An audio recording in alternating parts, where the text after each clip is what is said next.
It's the largest ancient palace in the world. It symbolized political power in China for 500 years and has been the subject of legend, myth, and Hollywood movies. It was the center of an empire, shrouded in mystery. Now its imposing gates have been opened to the world, and it's become one of the most visited tourist sites on Earth. The Forbidden City is one of the 7 wonders of China.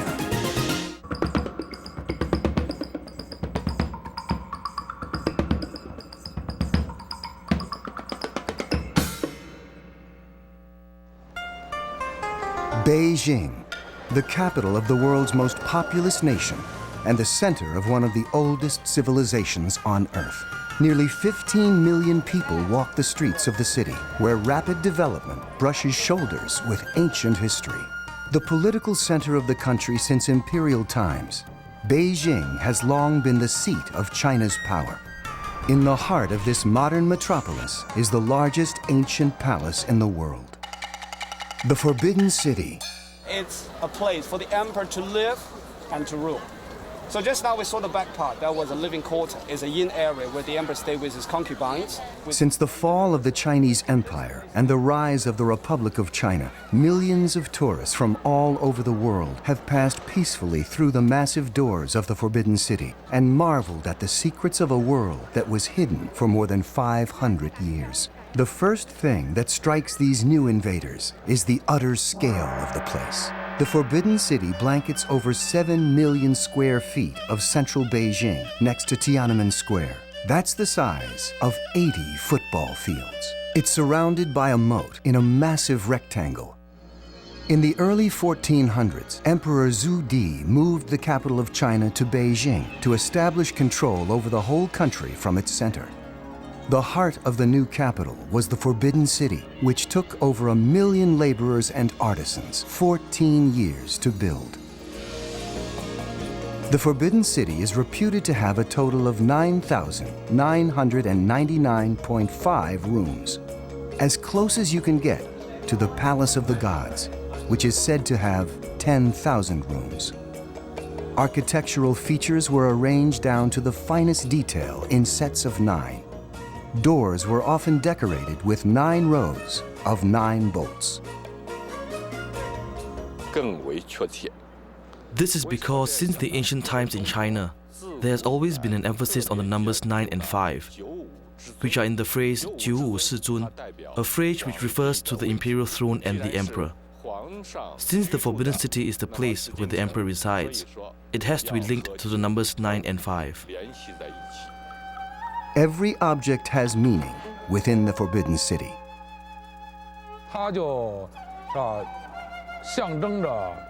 The emperor is also known as the Son of Heaven. Hence, he feels he is equivalent to the dragon. The Chinese culture and the Chinese people hold the dragon in high respect. So, you can see from the design and architecture of the Forbidden City that dragons are used for ornamental purposes. There are many symbols of the dragon here. 虽然形状不一样。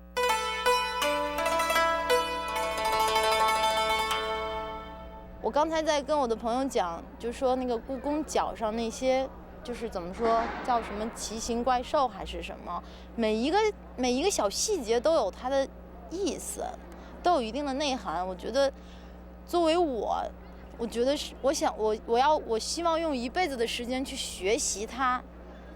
就是深层的意思，每一个中国人都要学，每一个小动物或者每一个狮子，每一条龙，为什么在那儿？什么意思？它到底给中国人那种血液里面带给你的是什么东西？你的那个力量。It was a mysterious compound meant to be a sacred replica of God's palace in heaven. 卑躬使就是说我不要把 It symbolized the center of the country. It is the residence of the emperor.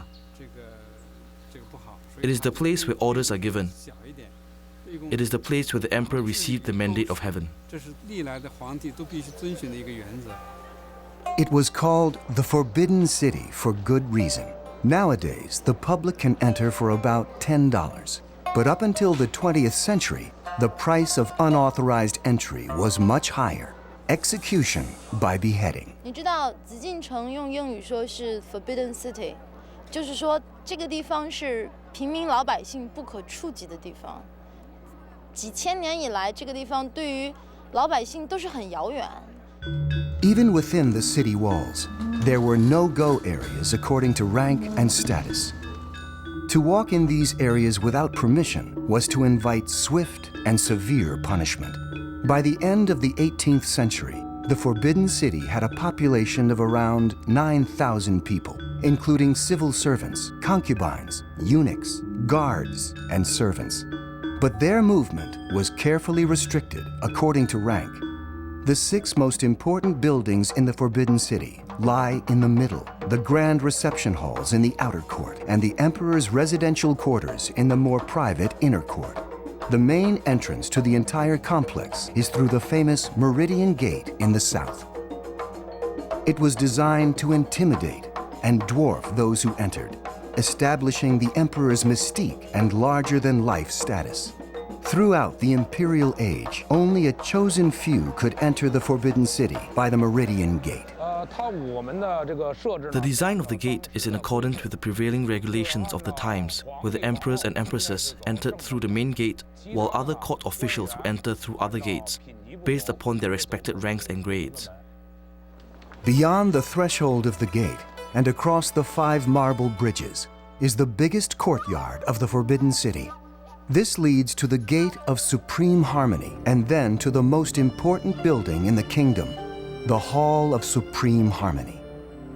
It is the largest single wooden building in the world. It's at the heart of the palace and the embodiment of imperial power.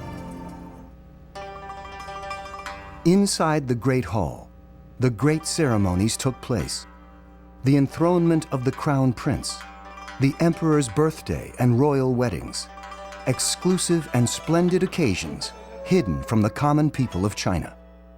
The emperor's throne, known in Chinese as the Dragon Chair, is surrounded by 6 huge golden pillars engraved with dragons, representing the supreme power of the emperor. The throne itself is set back on a 2-meter-high white jade platform. Anyone visiting the emperor would have to kneel down in front of him before taking instructions from their divine leader. On the ceiling above the throne is a magnificent sculpture of a dragon playing with a huge pearl. This legendary pearl is said to have mythical powers. If anyone who was not a descendant of Emperor Qin sat on the throne, it would drop down and strike him to death. The warlord Yuan Shikai, who attempted to instate himself as emperor, was so afraid that the pearl may fall and hit him that he ordered the throne to be moved slightly backward. To this day, the throne is not directly under the magic pearl. The first time I visited the Forbidden City was during an excursion when I was in primary school. When I returned home, I was very excited and spoke to my parents. My father told me, among the buildings in the Forbidden City, a number are built by our ancestors. That was when he told me about the details. After he finished speaking, I was very emotional. As a descendant, I am very proud of these masterpieces. The hall is a work of art, using only the finest materials in the country. It rests on a 7-meter-high terrace made of pure marble. Anyone visiting the emperor had to climb 3 tiers of impressive stairs to even reach his feet.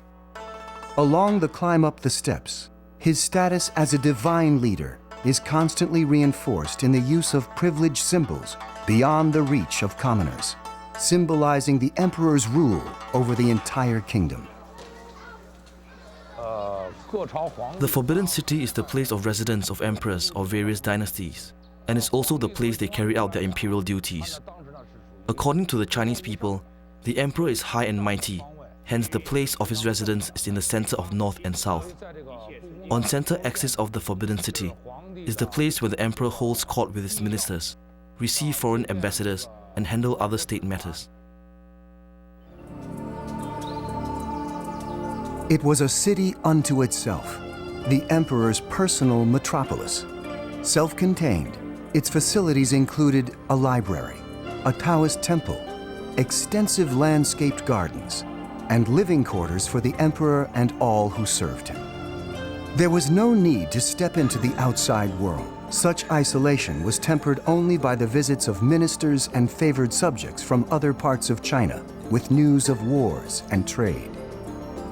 While the emperors lived luxurious lives, in the end, this remoteness probably brought the downfall of imperial China.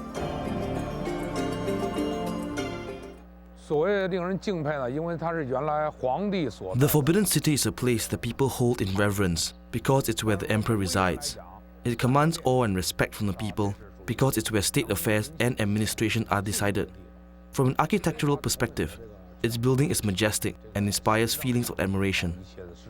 那么前面已经来了6次，可是我现在故宫是第一次来进的，现在觉得是非常大，很美，The vastness of the courtyards looming majestically ahead made for an intimidating and impressive walk, even for invited guests. Across the courtyard was the only way in, and for the uninvited, there was no way out.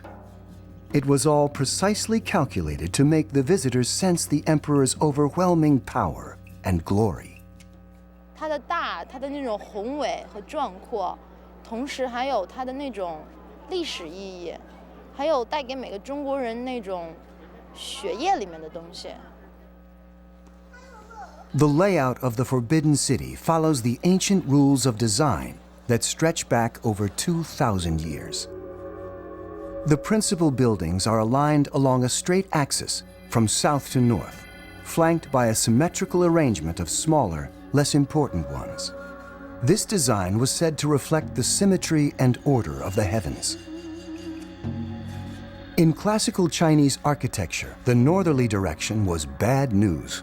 Not only was it associated with cold winds, but also invading hordes and evil spirits. No wonder nearly all the buildings in the Forbidden City face south, the direction of holiness.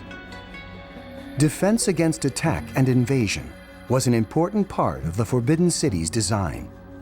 It is a city of walls within walls within walls, and was known as Dane, the Great Within. Its alleyways are imposing and maze-like. The scarlet walls average 15 feet in height and 10 feet in width. They were built to test the destructive force of cannons and deter intruders. The entire complex is surrounded by a 6-meter deep, 52-meter wide moat. Each corner of the palace is guarded by ornate watchtowers. Legends surround their design and construction and reveal how seriously the emperors took every single detail of the building's design. As legend has it, the design of these famed towers comes from a rather unusual source. One night, Emperor Qinlong had a dream. He dreamt of 4 watchtowers standing at each corner of his palace. When he woke the next morning, he ordered that they be constructed, just like the ones he saw in his dream. The Minister of Works received the imperial order and summoned the best craftsmen in the country to build the emperor's watchtowers in only 3 months. However, because they weren't quite what the emperor had envisaged in his dream, they were all destroyed, and the craftsmen were all beheaded. A second group of craftsmen was summoned, who understandably were so worried that they could hardly eat or sleep. One evening, after a long day of work, while they were lying down resting, they heard the singing of grasshoppers. It was so noisy that one craftsman decided to investigate. He went out and saw an old man selling noisy grasshoppers for a very high price. The craftsman explained that he hoped to get some quiet, but the old man said, "How can you keep a grasshopper silent?" Hearing the craftsman continue to argue with the old man, all the other craftsmen went out to see what was happening. On seeing the others, the old man lifted the cover and held his grasshopper cage high. Immediately, all eyes focused on the cage. It was exactly what they wanted. The craftsmen built the 4 watchtowers according to the design of the cage, and the emperor was finally satisfied. The old man was believed to have been Lu Ban, the grandfather of all Chinese carpenters.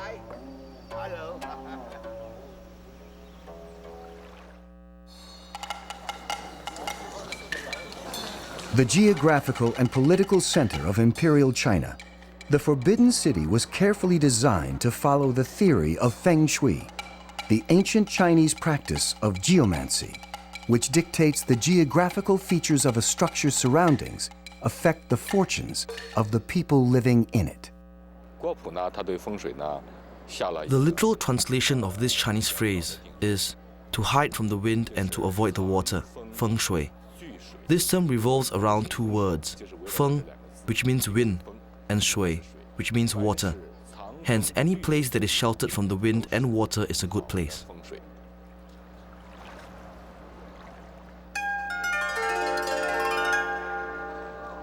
One of the best examples of this lies just beyond the threshold of the Meridian Gate in the sprawling outer court.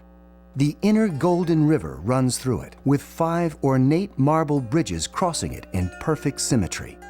The river is man-made, one of the many measures taken by the emperor to ensure his palace had perfect feng shui.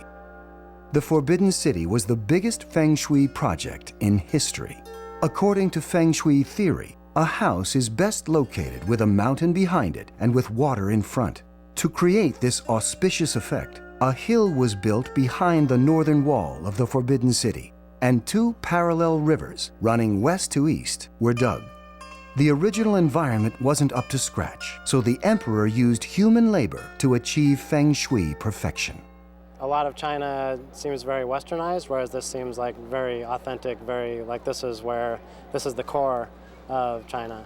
The Forbidden City is a World Heritage Site, listed as the largest collection of ancient wooden structures in the world.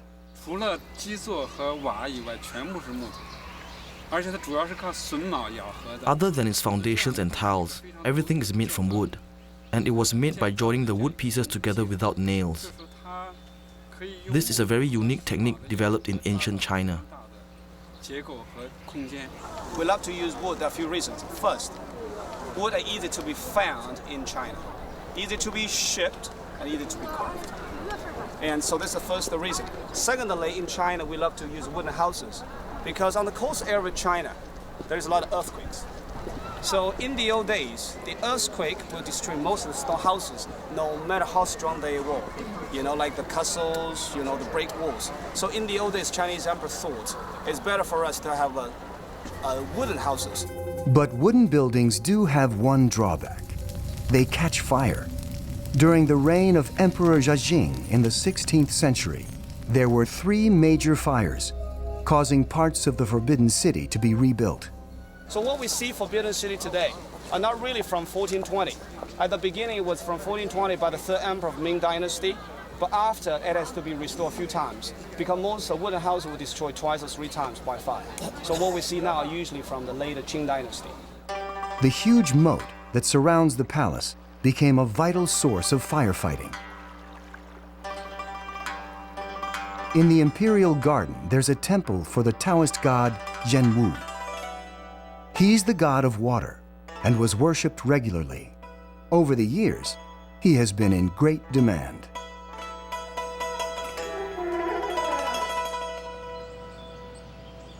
In the deepest part of the Forbidden City is the inner court, where politics are left behind. This is the area where the emperor, his concubines, and the empress played out their royal lives in splendor. The structure of the inner court mirrors that of the outer court, 3 central palaces in order of importance, flanked symmetrically by peripheral buildings. The Palace of Heavenly Purity, the largest of the 3 rear palaces, was where the emperor slept. It was also used as a place for the emperor's body to lie in state after his death. Once the empresses and concubines entered the Forbidden City, they were never allowed to leave. Women were not allowed to enter the inner sanctum rooms, except for the empress on her wedding day. The Imperial Garden was the only respite they had from the seemingly endless rows of walls that allowed no glimpse of the outside world. There are 20 structures of different styles in the Imperial Garden, all harmonizing with the natural elements, is an example of the peak of Chinese landscape architecture, which flourished at the time the Forbidden City was built. 就是心里的吧，就特别说不出来的感觉，然后就应该是挺向往、挺神圣的地方，就感觉。The Forbidden City was the center of power and power struggles for 500 years. 24 emperors spent their lives within these imposing walls until the fall of Imperial China in 1911. To this day, it remains a symbol of the country's identity and its tumultuous history. Although no longer occupied by royalty, the Forbidden City still retains its imperial grandeur. Off limits to commoners for 500 years, its hallowed halls still inspire awe in people who walk through its imposing courtyards for the first time. 今天作为现代的人来这儿，就觉得我好像成了皇室的一员。我站在这个曾经是这么庄严和肃穆的地方，可以去瞻仰或者说欣赏它的这种美。The Forbidden City is a national icon and a man-made wonder almost without parallel on the scale of grandeur anywhere in the world. The secrets of centuries of Chinese history lie within its walls. The barriers have come tumbling down. The Forbidden City lives on in the 21st century, forbidding, but no longer forbidden.